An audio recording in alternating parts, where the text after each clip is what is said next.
Yay me!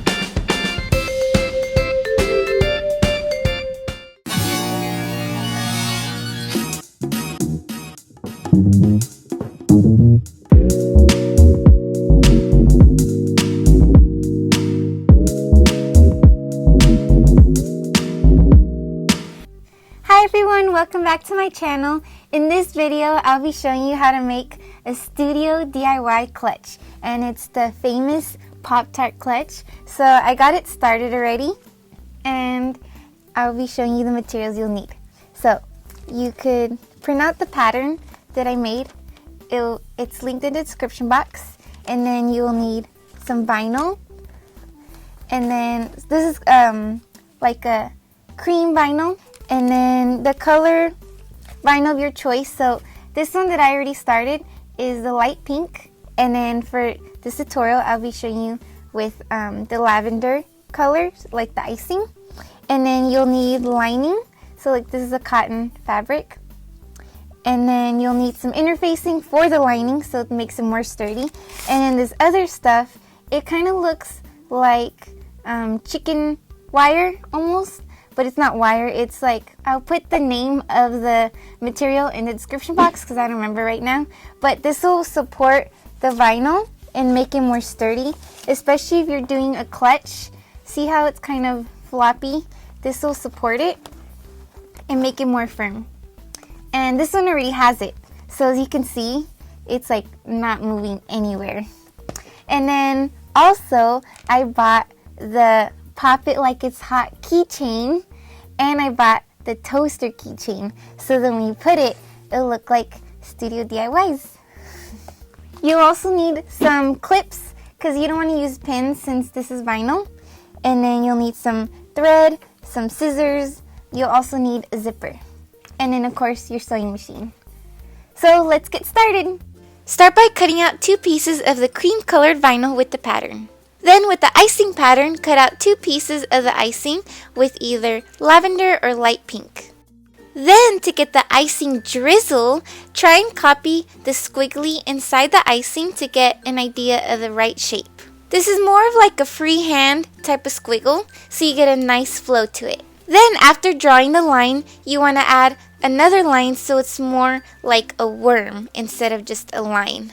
Then you want to take your scrap pieces of vinyl of different colors and cut out little sprinkles.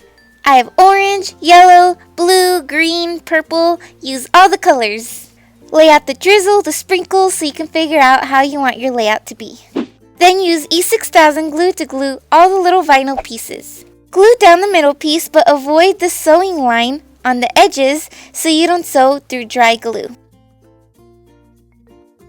Put the cream vinyl and the buckram together and sew a base stitch around the edges. And also sew around the edges of the icing. I'm lifting the presser foot little by little because I don't want it to pull on the vinyl, but I really should be getting a walking foot because that really helps. If you have iron-on interfacing, iron it to the lining, but since my interfacing isn't the iron-on kind, I'll be sewing a base stitch around it. I took a piece of the cream-colored vinyl and sewed it at the end of the zipper for a cleaner look. Then take the zipper and put it right sides together with the front of the bag, and then put the lining right sides together with the front of the bag. You want to make sure there's 1/2 inch of seam allowance on both ends of the zippers and on the side. Use a cream-colored thread to top stitch. Repeat the same steps to the other side of the zipper, placing it right sides together and then the lining right sides together. Now that the zipper is installed, you can place both the lining and the vinyl right sides together, making sure the zipper is open so you can turn it right side out. Make sure the vinyl seams match perfectly since that will be shown on the outside of the bag. It's okay if the edges at the bottom of the bag don't match since it won't show once it's sewn. Then sew all around the bag with 1/2 inch of seam allowance, making sure to leave an opening at the bottom of the lining. You might want to reinforce the stitches by the zipper so it won't come apart.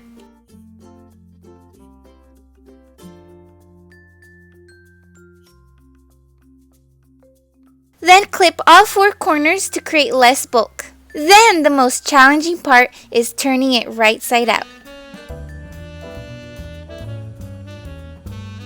2 hours later. Phew, that took a few sweat and tears. Now to sew the opening of the lining. Now you can stuff back in the lining and pop on those keychains and you're ready to go.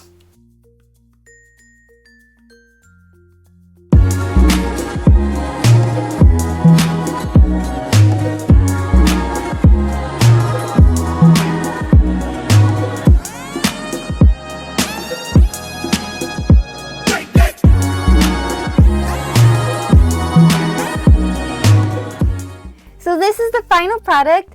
I really liked how it came out. I wasn't able to get a Pop Tart Clutch from StudioDIY, so I'm really glad I was able to make it. And I bought the little keychain, so I at least have the complete look. If you recreate any of my projects from my tutorials, I would love to see your pictures. So hashtag them CraftyAmy on Instagram or tag me on the picture and you'll be featured on my next video. Here's a photo of a subscriber. She made the watermelon purse. So thank you very much for sending your pictures. I love seeing your recreations. If you like to follow me on my social medias, you can follow me at CraftyAmy and CraftyAmy93 on Facebook. Thumbs up this video if you enjoyed it and subscribe if you haven't already. Comment below what video you would like to see next. Thank you for watching.